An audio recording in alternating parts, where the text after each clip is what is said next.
Ako po si Anthony, ang primary operator ng Ecosolvent machine dito sa Roman. As of today po ay araw-araw po siya nagagamit.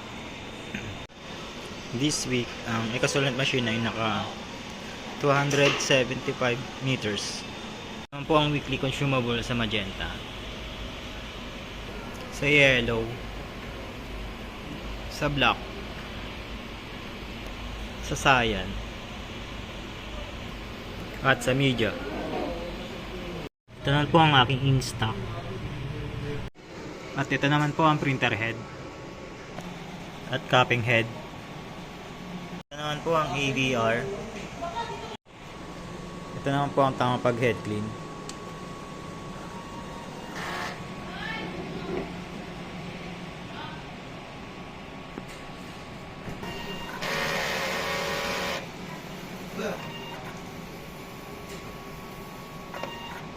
At nozzle check.